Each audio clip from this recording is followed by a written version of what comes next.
This is one 2x4. This is 10 2x4s. And this is 2,000 2x4s. And over here is all the bricks I've been accumulating over the last 7 months to get started on this project. We're now finally going to start using these pieces to build the largest set that I've ever designed. Thanks to Squarespace for sponsoring this one. Stay tuned to the end of the video to find out how you can get 10% off your first website or domain. And with this parcel here, I think that's all the pieces I need to build the full Statue of Liberty. But right now I feel super unorganized, mainly because all of these pieces are sat in cardboard boxes or in Ziploc bags. And I think it's only right with all of these pieces that I get some dedicated boxes to put them in so I can grab what I need when I need it.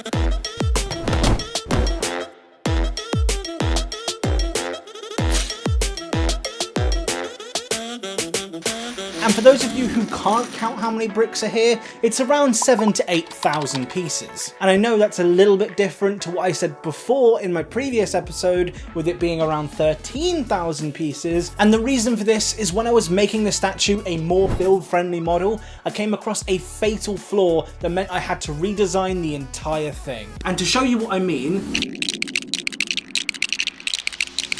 here is the old perimeter of what the statue was going to look like. Now this is fairly big, if I'm totally honest, and this is the perimeter of the new one.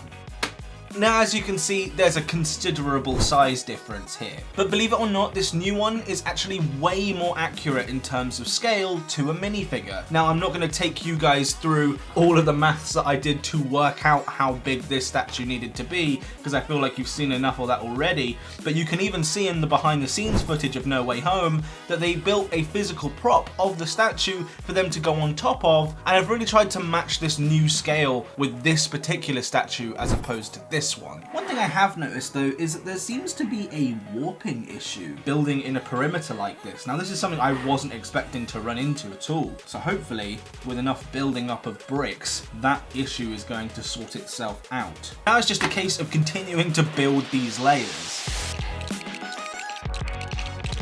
As you can probably imagine, this wasn't very interesting. Turns out building a big brown cube is just as interesting as it sounds. Funny thing was, the intro scene only showed me building 2 layers, and well, you can imagine doing that now for 18 more layers. And yes, although the newer version of the statue is smaller, it's still going to be a massive model, so this definitely took some time and patience. But I powered through the boredom and looked from the standpoint of, although this may be the most boring part, at least I'm getting it out of the way early.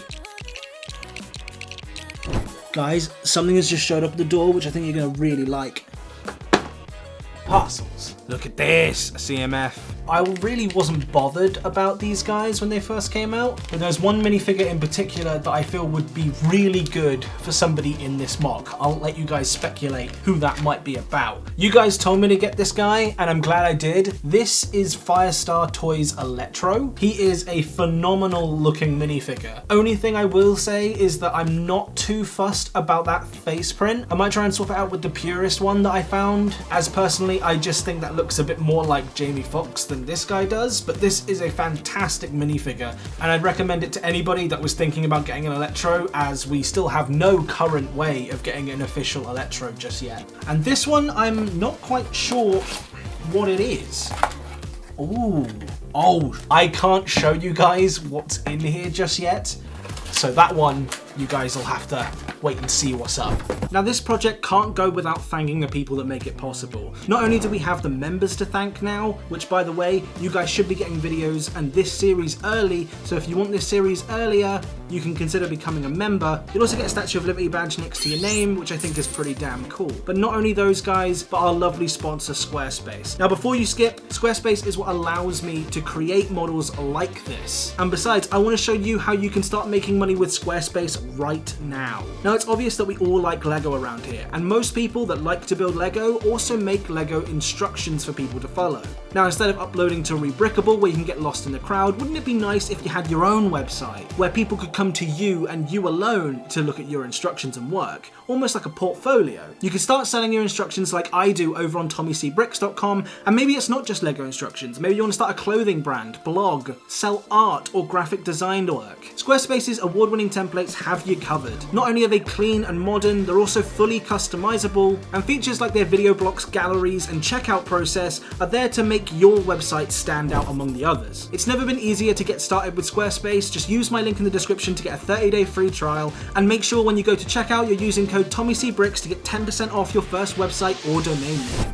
So, this is about 10 layers, and as you can see, it's much stronger than it was before. You can even see here that these bricks are coming in to build up that shape of the iconic Lego minifigure skirt piece. And I can already feel that this decision to make it smaller was a way better decision, and that leads me back to that fatal flaw I was talking about earlier with the old statue. Its strength due to its size. The old design was generated in a way that meant the model would just get to a point where it would be so heavy in certain places that it would pull itself apart. And without glue or some form of internal structure, that model just wouldn't work. And if I'm honest, when I'd done that much work figuring out the scale of the model and finding out I basically had to go back to square one, this made me fall into a massive rut, not wanting to do this project. And with all the people asking where the project was, this was just adding to the ongoing pressure, and even got to the point where I was considering cancelling the project, marking it down as just something I bit off more than I could chew. But that's when it hit me. How amazing could this model be to take to conventions when it's finished, and seeing all the people that watch the process unfold on YouTube come to see the model in person. And weirdly, this alone lit a fire under me more than I ever did at the beginning of this project. So now when designing the Mark II of this whole model, I thought about the things that were needed to make this scene work for a convention, as just having a big brown statue wasn't going to cut it. This led me to rethink the way the project is going to be viewed from multiple angles, and really gave me a vision of what the final thing needed to look like. And with that, the pieces started to fall into place. I would first build up the statue and then move on to figures and accessories around it, cutting out all the unnecessary filler.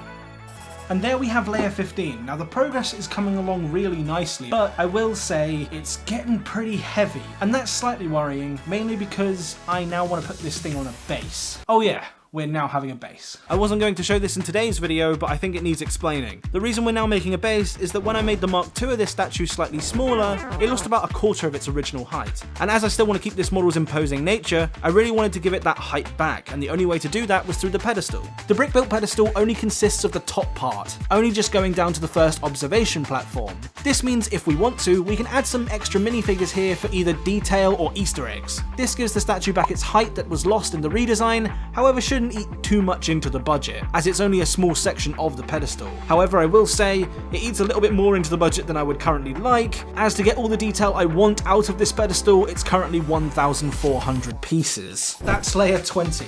This thing just keeps getting bigger and bigger as each layer goes by. As you can see, there's no internals just yet. That's because I have something special I want to do with the interior. There's still a few things I want to address, like the studs on the back looking really ugly, and I can hopefully utilize some tiling techniques I used in this video. If you don't know what I'm talking about, you should probably watch this one next.